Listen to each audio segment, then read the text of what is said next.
Tere, head uute uudiste vaatajad. Mina olen Eino Randanen, noorteühenduse Sinine Äratuse esimees ja saate Põhjatäht saatejuht. Täna on minul külas Riigikogu liige ja Sinise Äratuse asutajaliige Ruuben Kaalep taas kord. Tere kõigile! Täna siis lahkame niigi fundamentaalset küsimust või teemat, nagu on seda Eesti maa.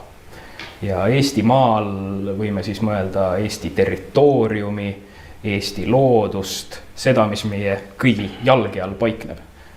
See, mis pakub meile elatist, see, mis meie nii-öelda elamismaa määrab ja see, mille peale me oleme nii piltlikult kui ka füüsiliselt oma riigi ehitanud.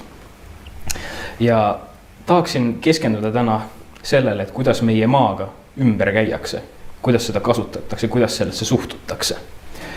Ja viimaste aastate, kuude, isegi päevade jooksul on minule jäänud selline tunne või mulje, et see, kuidas praegused võimulolijad käivad ümber Eesti maaga, ilmestab väga tugevalt nende antirahvuslikkust ja nende ükskõiksust meie ajaloolise pärandi, meie looduse, ajaloolise, kultuurilise pärandi suhtes. Et see nagu ei omaks mingit tähtsust. Ja esimene teema, milles ma tahaks alustada, keskendubki rohkem siis Eesti territooriumile või sellele territooriumi aspektile, mis puudutab Eesti maad. Ja nagu me siis teame, et 3. mail teisipäeval toimus siis Riigikogus hääletus ja hääletati siis EKRE fraktsiooni poolt esitatud eelnõule, milles siis kutsuti või tehti ettepanek valitsusele võtta tagasi allkiri Eesti-Venemaa piirilepingult. Ja miks ta läbi kukkus? Kõige lihtsam põhjus sellel on see, et see lihtsalt hääletati maha. Aga kui nüüd rääkida nendest põhjendustest, siis üks, mis oli muidugi väga konkreetne ja minu arust, minu isikliku hinnangul isegi õige, et juriidiliselt selle täideviimine ei ole võimalik. Et allkirja rahvusvahelisest lepingult tagasi ei saa võtta. Aga kõlasid ka teistsugused põhjendused, nagu näiteks Marko Mihkelsoni, et meie peame justkui NATO ja Euroopa Liidu liikmesriigina vastutustundlikud olema, mida see iganes ei tähendaks. Enn Eesmaa ütles, et sõda ja piirid ei ole kattuvad kontseptsioonid, mis on imelik puhtalt sellepärast, et mille tõttu me siis sõdasid peame, mis juhtub sõda lõppedes. Ja sotside esimehele Lauri Läänemetsale tahaksin ma ikkagi meelde tuletada, et kehtiv piir on meil olnud juba 1920. aastast saadik. Aga Ruuben, räägi sina praegu, et mis oli selle eelnõu esitamise taga või kust see ajend tuli selleks? Ja, sa alustasid väga fundamentaalselt rääkides Eesti maast ja sellele saab üksnes lisada, et Eesti maa on eestlase jaoks püha ja samamoodi on püha ka siis Petserimaa ja Narva-Lagune, mis on olenemata sellest, et see on vägivaldselt meie kodumaa küljest ära rebitud, on ikkagi osa meie ajaloost, osa ühest tervikust. Ja loomulikult EKRE ja üleüldse Eesti rahvuslased on olnud aastakümneid siis selle vastu, et ära kinkida need okupeeritud alad agressorile. Ja nüüd, kus me näeme siis seda verist ja brutaalset sissetungi Ukrainasse, on minu meelest viimane aeg ja elementaarne, et Eesti peaks lõpuks ütlema selgelt välja, et igasugune katse Venemaaga sellist loovutuslikku lepingut sõlmida on vale nii moraalselt kui ka täiesti pragmaatiliselt, sest et ei ole mingit mõtet loota, et see agressorriik, kes praegu oma tõelist olemust kõige selgemal kujul näitab, et ta kuidagigi võiks pidada kinni sellisest lepingust. Et seega langevad ka ära kõik need argumendid, mis on piirilepingu pooldajate suust kõlanud, et kui me saame ainult ühel hetkel selle mõlemalt poolt kindlalt tunnustatud piiri paika, siis on meie iseseisvus garanteeritud. Et see on loomulikult täielik nonsenss. Ja me näeme ka seda, et need samad liberaalid, kes seda piirilepingut on pikalt nõudnud, et nad mõistavad, et reaalset argumenti Tartu rahu vastu, selle vastu, et Eesti jääks oma õigusjärgsetele piirile kindlaks, reaalset argumenti neil ju ei ole. Ja selle tõttu kõlavad ka väga sellised kaootilised, vahel isegi absurdsed argumendid, mida pidevalt siis vahetatakse ja muudetakse, et nagu me nägime ju selle eelnõu arutelul ka ja võib-olla enne seda isegi väliskomisjonis kitsamas ringis, et laskumata juriidilistesse nüanssidesse oli väga pikk vaidlus komisjonis selle üle, kas selline eelnõu nõuab Riigikogu siis lihthäälte enamust või siis täiskogu liikmete enamust, mis tähendab siis üle 51 hääle. Ja peale jäi siis see viimane variant, mis siiski sundis valitsuserakondade liikmeid selle vastu hääletama, tehes sellega margi täis kõigi Eesti rahvuslaste silmis nende valitsusparteide poolt. Et tegelikult oli algusest peale näha, et see soov sellele vastu hääletada oli ikkagi väike, et loodeti nagu jääda puhtaks selles küsimuses, eriti praeguse agressiooni ajal, eks ole. Aga jah, paraku on liberaalsed erakonnad taaskord tõestanud, et Eesti õigusjärglus ja Eesti riigi terviklikkus ei tähenda nende jaoks midagi. Ja endiselt siis on ikkagi õhus see võimalus, et äkki ühel päeval see piirileping ratifitseeritakse, mis järel on Eestil puudub siis praktiline võimalus oma õigusjärgseid alasid tagasi nõuda. Jah, et see üks argument, mis tegelikult, nagu ma mainisin, on tegelikult legitiimne ja see on see, et praktiliselt seda eelnõu täide viia ei oleks võimalik lihtsalt kehtiva seaduse raames. Aga täpselt samamoodi ju võttis Venemaa oma allkirja tagasi piirilepingult siis, kui Eesti Riigikogu viitas Tartu rahule. Jah, aga ma kohe jõuan selleni, et selle Venemaa pooleni. Aga et tulles tagasi veel selle juurde, et jah, nagu põhjendati sellega, et seda ei ole võimalik täide viia, aga minu arust, kuigi see väide on tõene, siis lihtsalt on, kuidas ma ütlen, selline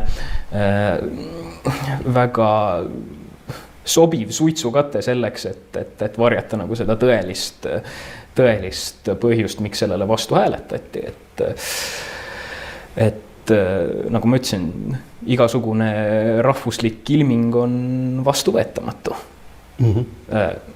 sellele liberaalsele poolele, et ühest küljest põhjus vastu hääletamiseks on see, aga teisest küljest ma nagu näen selles ka sellist teatud tüüpi naiivsust siis eriti Reformierakonna ja sotside poolt, et just nagu just selline dokument mustvalgel, nagu see kaitseks meie piiri kõige efektiivsemalt, et venelastel on olnud selline väga, kuidas ma ütlen, muljetavaldav rekord selles, et kuidas nad suudavad kõik võimalikke rahvusvahelisi lepinguid ja muusuguseid kokkuleppeid siis rikkuda. Et tegelikult ega Ukrainat ei päästnud Budapesti memorandum, mitte Minski lepingud, vaid konkreetselt see, et nad olid lihtsalt alates Krimmi annekteerimisest lihtsalt järjepidevalt tegelenud oma kaitsevõime ülesehitamisega. Ja siis muidugi ka see, et oli tahe ka asuda otsekohe riiki kaitsma. Et mind hämmastab see naiivsus või see arusaamatust, kus ma ütlen sellisest geopoliitilisest reaalsusest.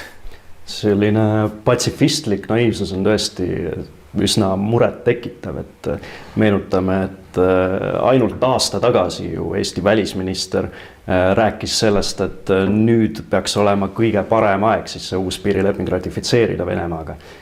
Noh, täiesti ette nägemata või adekvaatselt hindamata geopoliitilist olukorda parajasti ja noh, pikka perspektiivi. Et ma arvan, et selles küsimuses peaks Eestile olema kõige paremaks eeskujuks Jaapan, kes pole Venemaaga sõlminud piirilepingut. Ega isegi rahu. Ega isegi, jah. Noh, kuni Venemaa ei ole tagasi andnud neid saari, mis õigusega Jaapanile kuuluvad. Jah, Kuriili saared ja siis Sahalini lõunas, eks. Ja samas ei ole takistanud Jaapanil siis ei oma suveräänsust kehtestada ei rahvusvahelisel tasandil, koostööd liitlastega ega midagi sellist ei ole toimunud.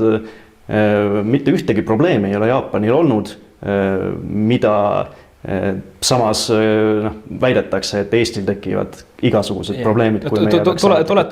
Tuletame meelde siin, et kui me liitusime NATO ja Euroopa Liiduga, siis polnud küll mingit piirilepingut veel sõlmitud. Siis juba, veel siis oli see, või juba või veel siis, oleneb, mis perspektiivist sa vaatad, oli see nii-öelda see territoriaalne vaidlus ikkagi veel olemas täiesti. Aga see ei välistanud mitte midagi. Et tõesti, et ega uus piirileping ei välista ka Venemaa konkreetset sõjalist agressiooni ka meie vastu. Tuletame seda meelde, et veebruaris käis väliskomisjoni esimees Marko Mihkelson Moskvas ja siis me saime selle reisi tulemusena kuulda või lugeda uudistest, et Venemaa pool on huvitatud piirilepingu ratifitseerimisest ja siis oligi vist täpselt 2 nädalat hiljem näeme me kaadreid, kuidas Vene sõjaväekolonnid liiguvad Kiievi poole. Eks ole?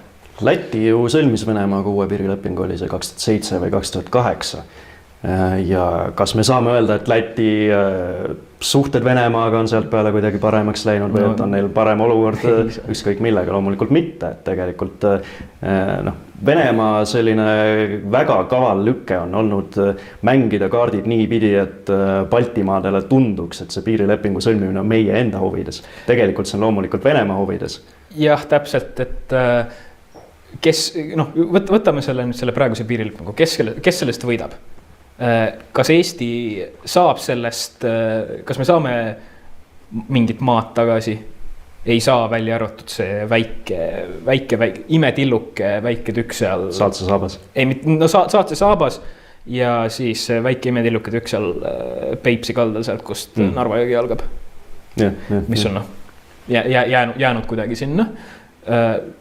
See on kaduv väike ja tegelikult seni praeguseks juba irrelevantne sellepärast, et enam ei ole ju vajalik Saatse saabast läbida isegi näiteks. No see on tüüpiline Venemaa läbirääkimistaktika ju alati. Maad me ei saa siis juurde, kas me saame sellest julgeolekut? Ei saa, sellepärast, et jällegi ega see otseselt ei kaitse meid, aga vaata, mida saab sellest Venemaa? Venemaa saab sellest konkreetselt maad territooriumi juurde ja teiseks annab see neile see legitimiseerib siis Nõukogude Liidu ja tema õigusjärglase Venemaa Föderatsiooni okupatsiooni Narva tagustel aladel ja Petserimaal, eks ole. Et see on võit vaid ja ainult neile.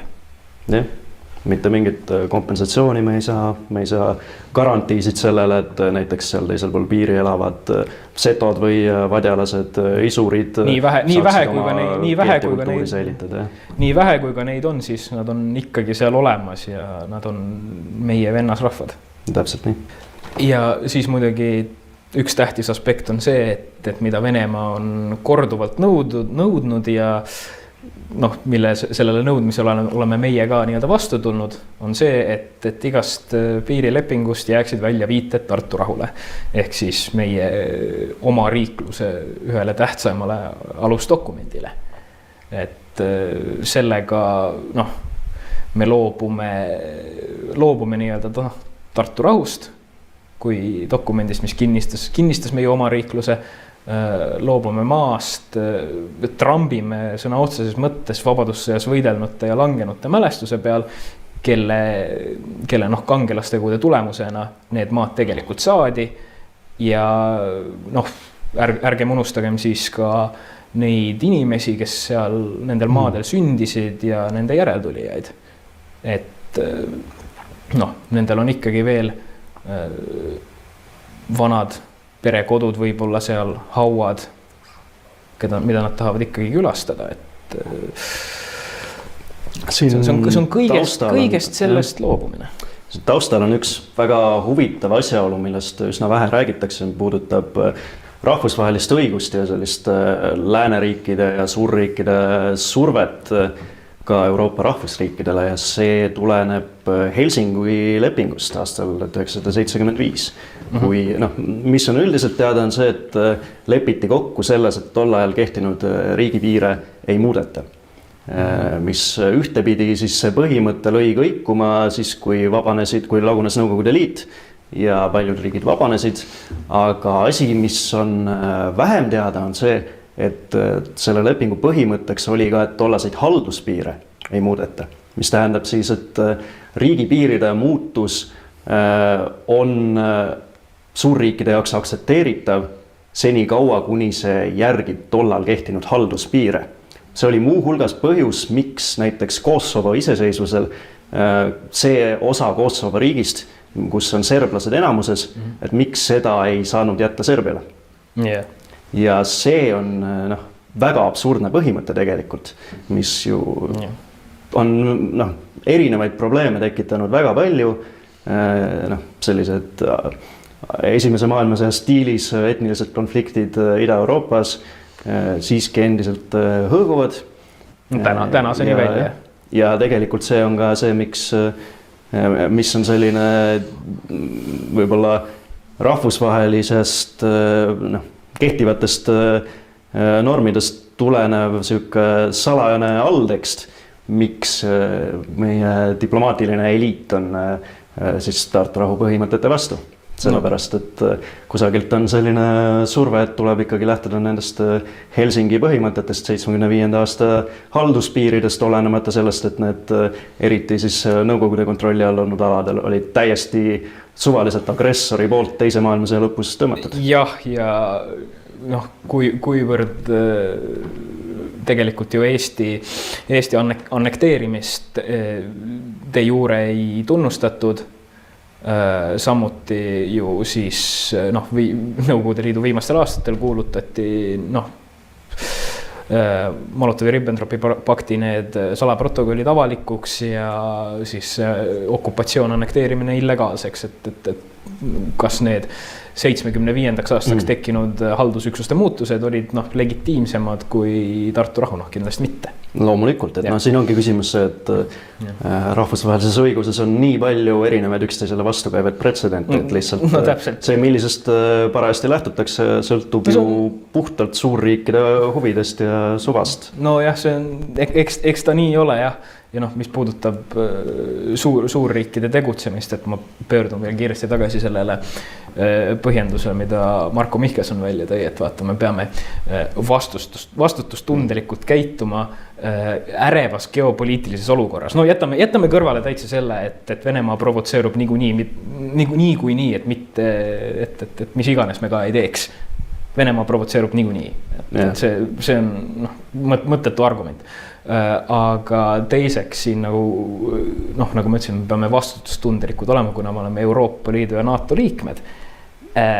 Mulle nagu tundub, et lisaks Venemaale kardetakse ka meie jutumärkides liitlasi. Äkki siis Ukraina peaks ka vastutustundlikult käituma, et mitte vabastama neid alasid, mis on Venemaa poolt okupeeritud. Jah, täpselt, et vastutustundlik käitumine. Tähendab lihtsalt järeleandmisi agressorile. Seda see on, et eks see piirilepung ole üks suur järeleandmine ja nüüd tegelikult oleks Eestil siin võimalus võtta vastu mingi tõeliselt nagu vaid ainult meie rahvuslikust huvist sõltuv otsus ja tõeliselt suveräänne otsus. Ja.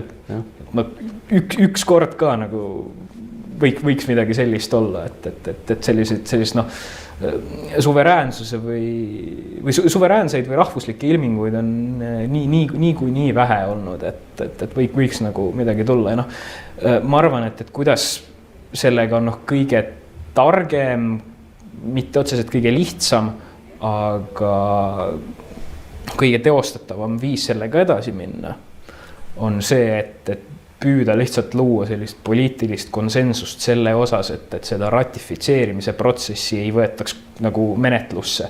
Et oleks lihtsalt selline kirjutamata kokkulepe.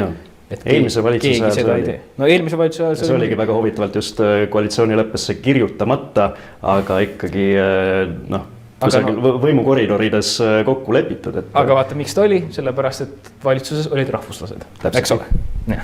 Nii lihtne see on. Ja miks me sellega jonni ei jäta, vaata, et öeldakse, et see ala on niikuinii täielikult venestatud või vaesunud või kust me leiame inimesi, kes sinna elama lähevad või et selles mõttes ma nõustun sellega, et ega meil ei ole Eestisse vaja veel ühe näiteks Narva linna jagu slaavlasi juurde. Kindlasti mitte. Ja selle terve piirilepingu teema ja asi ei ole niivõrd selles praktilisuses. Et nüüd me hakkamegi nõudma tagasi neid alasid ja me liidame need osaks Eestit ja me teeme sellest samamoodi Eesti ala nagu on, ma ei tea, kas või Järvamaa. Tegelikult see ju on seda. Jah, seda, aga see on selline kauge ideaal. Vaata. Ühel päeval me saame selle tagasi nii või teisiti. Jah, et asi ei ole, see on üleval pool sellistest igapäevastest muredest, et tegu on põhimõttelise otsusega, et nii tuleviku silmaspidamise kui ka mineviku austamise. Eks ole. Ja mida ma tahaksin nagu veel lisada sellest, et siia piirilepingu juurde on see, et piltlikult öeldes suliga ei tohi šefti teha. Täpselt nii. Et mis juhtus eelmine kord, kui me seda tegime? Pahasti läks. Jah, pahasti läks, et siin praegu muidugi viitame kurikuulsale baaside lepingule, et ei taganud see meie neutraalsust, ei taganud see meie vabadust, vaid pigem vastupidi võimaldas meie omariikluse kadumise ja meie rahvuse olemasolu vastu suunatud hävitustöö. Jah, et diplomaatilistes suhetes Venemaaga tegelikult eriti praegu me ei tohi leppida millegi vähemaga kui Eesti õigusjärgluse tunnistamisega, mille hulka kuulub ka Tartu rahu. Muidugi selles, muidugi praegu on see, et ma nagu olen üpriski veenud, et ega see menetlusse ei tule nüüd pakun isegi lähiaastatel. Aga selles mõttes see risk on alati olemas. Nii kaua, kuni põhimõtteliselt kõik Eesti poliitilised jõud ei ole selgesõnaliselt välistanud seda, et seda ei võetagi menetlusse, mis tahes milline valitsus oleks. Jah, aga kujuta ette, kui ja see ongi meie siht. Kui Venemaal näiteks lähiaastatel Putin kukutatakse ja asemele tuleb mõni nii-öelda demokraatlik valitsus, kelle osas on läänes alguses suur optimism, ja siis kas Eesti valitsus siis läheb vabatahtlikult pakkuma, et teeme nüüd selle piirilepingu ära? Ja ütleme niimoodi, me nägime seda juba... Jeltsini stiilis oli ju samamoodi läänes. Aga ütleme niimoodi, et mina olen Venemaa suhtes selles mõttes skeptiline, et demokraatlik valitsemisvorm on neile täiesti võõras, et Venemaa on põline autokraatia, aga sellest ei saa üle ümber, et see on neile lihtsalt omane. Aga mis nüüd tõmmates nii-öelda otsi kokku selle piirilepingu osas, et mina näen meie sellel vastuseisul puht sellist põhimõttelist järeleandmatust ja nende seas, kes soovivad seda läbi suruda, nende seas ma näengi seda alandlikkust ja seda tahet nagu mitte olla iseseisev, suveräänne, vaid olla selline hea alam milleski suuremas plokis, et me jääksimegi lihtsalt perifeeriasse, et lihtsalt, ma ei tea, hulbime puutüki küljes selle asemel, et laine peal ratsutada, eks ole. Jah. Et noh, mina ütlen nii, et iga Eesti rahvuse südamesse peab jääma kuni selle päevani, kui see saabub, et Petseri vabaks. Nagu ma ütlesin oma 2. veebruari kõnes Tartu rahumälestusüritusel, et ühel kaunil päeval, kui tuuled jälle meie rahvale nii-öelda soodsalt puhuvad, siis me näeme seda, et iga Petserimaa ja Narva taguse maja kohal kerkib sinimustvalge lipp ja nende soodsate tuulte käes lehvigu nad igavesti edaspidi. Aga nüüd ma hakkaksin liikuma meie teise teemaploki juurde, mis siis puudutab natuke konkreetsemalt maad, loodust. Ja tahaksin nagu rääkida siis kivilinnastumisest. Linnastumisest ja seda Tartu näol. Ja sina kui endine Tartu linnavolikogu liige oled ka sarnaselt minule puutunud kokku Raja pargi või siis sanatooriumi pargi teemaga. Ja mina leian, et asi on saavutanud juba sellised mõõtmed, et see ei ole ainult enam Tartu asi, vaid see on terve Eesti asi. Et sellepärast, et kuna mina lihtsalt leian, et selle konkreetse juhtumi juures me näeme sellist nii-öelda mikrokosmi sellest, kuidas tegelikult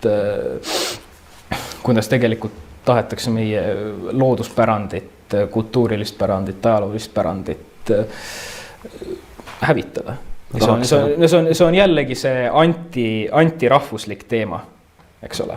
Et väike selline kõrvalmärkus, et Prantsuse filosoofil Charles Maurrasil oli selline väga huvitav kontseptsioon nimega anti-France. Ehk siis mingid ideoloogiad, inimesed olid nagu anti-Prantsusmaa. Ja siin me nagu näemegi seda, et ollakse konkreetselt anti-Eesti. Sellepärast, et kasumi ja maksutulu nimel hävitatakse midagi unikaalset. Et siin on nagu selline situatsioon, et asju keeratakse käkki niimoodi, et neid ei ole enam kunagi võimalik tagasi keerata. Et mis need viimased arengud, ei tohi öelda arengud, see on ainult ainsuses, viimane areng selle pargi osas on see, et Tartu linnavalitsusele tehti ju Keskkonnaameti poolt ettepanek, et võtta siis sanatooriumi park ja seal paiknev siis Oskar ja Aino Kallase villa kohaliku kaitse alla. Ja Tartu linnavalitsus muidugi oli täiesti ootuspärane, nemad keeldusid seda tegemast, eesotsas muidugi Reformierakonnaga ja eks siis Isamaa, kes esindab ärimeeste huve, läks sellega kaasa ja väidetavalt siis väga keskkonnalembelised sotsid muidugi läksid sellega kaasa ka sellepärast, et neil on vaja oma koht linnavalitsuses säilitada. Et mis siis need linnavalitsuse põhjendused olid? Esimene oli see, et kuna juba suurem osa sellest pargist on rohealana määratletud, siis ei ole täiendav kaitse alla võtmine vajalik. Aga see argument ei päde puhtalt sellepärast, et selle pargi võlu või siis see olemus põhinebki sellel, et ta peab tervikuna säilima. Et seal on ta on, kuidas ma nüüd iseloomustaksin, ta on nii-öelda metsastunud mõisaparki tegelikult. Ja see tekitabki mitte ainult Eestis, vaid ka ikkagi Euroopa kontekstis täiesti unikaalse koosluse nii taimestiku kui ka kujunduse poolest. Ja siis muidugi on seal ka see Kallase villa, mis on praeguseks varisemis ohus. Ja Tartu linnavalitsused üks teine põhjendus oli see, et selle kaitse alla võtmisega seonduvad kulud, et muidugi sinna parki nüüdseks kavandatud elamumaa omanik Nordecon, muidugi nad küsivad hüvitist selle eest, et see on nagu selge, et linnavalitsus ütleb, et neil ei ole rahalisi vahendeid. Aga see jällegi see näide sellest, kuidas mammona ja tasakaalus eelarve kui pühakiri töötavad meie päriselus. No, süüdi on need, kes algselt selle üldplaneeringusse kirjutasid üldse, et siin arendust teha. Kunagi ammu, kui see ala müüdi Nordeconile niimoodi muidugi hästi lühinägelikult, aga samamoodi nagu Tallinnas Keskerakond on Tartus Reformierakond ennast väga mugavalt sisse seadnud ja tuletame meelde, et Nordeconi juht ja üks suuromanikest Toomas Luumann on ka Reformierakonnale viimase aasta jooksul vägagi suuri annetusi teinud, ikkagi 10 000 eurosid, et siin nagu miski asi natuke haiseb. Et sina, kui Tartu linnavolikogu liige, sa tõid välja vist ka paar aastat tagasi oma artiklis, et see Tartu linna üldplaneering on täis vastuolusid. Ja see rajapark oligi ju üks suuri küsimusi seal, et mis kirjutati siis üldplaneeringusse sisse, et siis selle hoonestamine. Kogu see kivilinnastumise ehk urbaniseerumise teema on sarnaselt nagu veepiisas peegeldub terve ookean, siis selline kohalik näide urbaniseerumisest tegelikult sisaldab endas kogu seda konflikti, mis on üle maailma siis globalismi ja rahvususe vahel, kus siis sellise ühetaoliseks siis finantsprojektiks muutumise nime all hävitatakse kohalikku omapära, kohalikku väärtust ja seda kõike, mis seob inimest selle kodupaigaga, et alates sellest, et juba arhitektuuriliselt tihtipeale sellised uusarendused on paraku lihtsalt modernismi esindavad, postmodernismi, mis ei võta mitte kuidagi arvesse ka kohaliku omapära. Ja ma olen üritanud ammuilma nagu aru saada, et mis need mõttekäigud siis on, mis sunnivad selliseid väärtuslikke parke, rohealasid hävitama, täis ehitama. Üks selliseid põhjendusi, mida siis on toodud, on see, et Tartu linnal on vaja siis elanike arvu poolest konkureerida ümberkaudsete valdadega. Selleks, et saada rohkem raha siis linna eelarvesse. Ja selle jaoks on vaja, et oleks pidevalt mingid kinnisvaraarendused linnas käimas, tulgu see siis kas või rohealade puhkekohtade arvelt. Ma arvan, et see mõttekäik on läbinisti vale ja see on Eestile kahjulik, sest linnad ei peaks konkureerima üleüldse maapiirkondadega.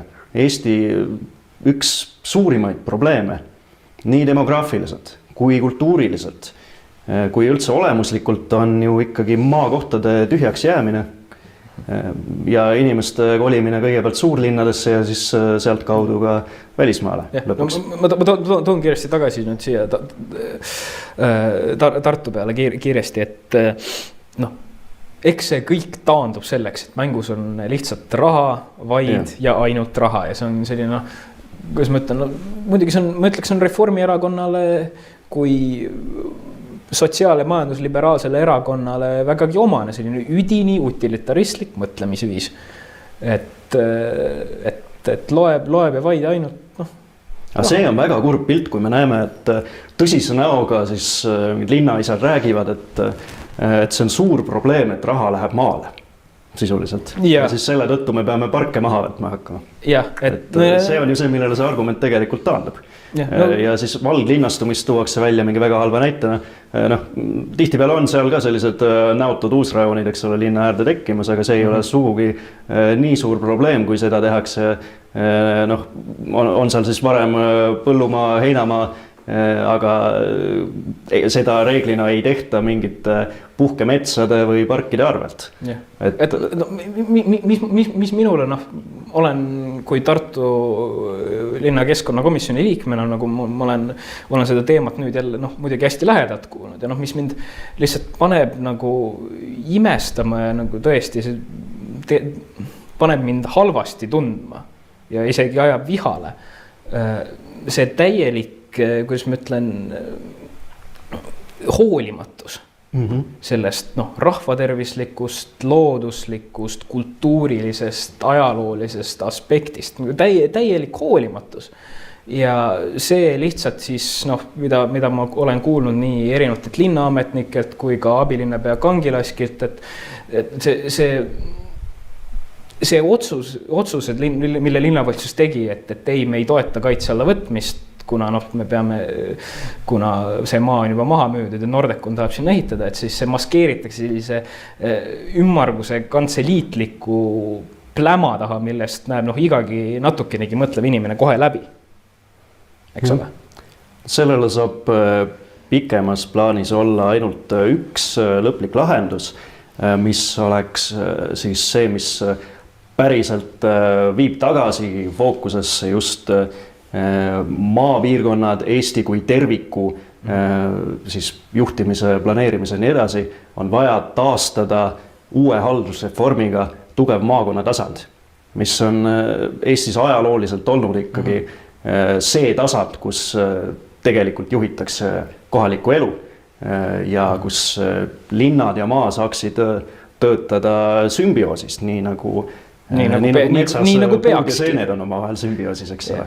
Et kaoks ära selline konkurents linnade ja maa vahel ja kõik need huvid oleksid võrdselt esindatud, mis tähendaks siis ka, et maakonna tasandil üldplaneering näeb ette sellised lahendused küsimustele, et kus peaks olema elurajoon, kus on puhkeala ja see aitaks säilitada kõiki neid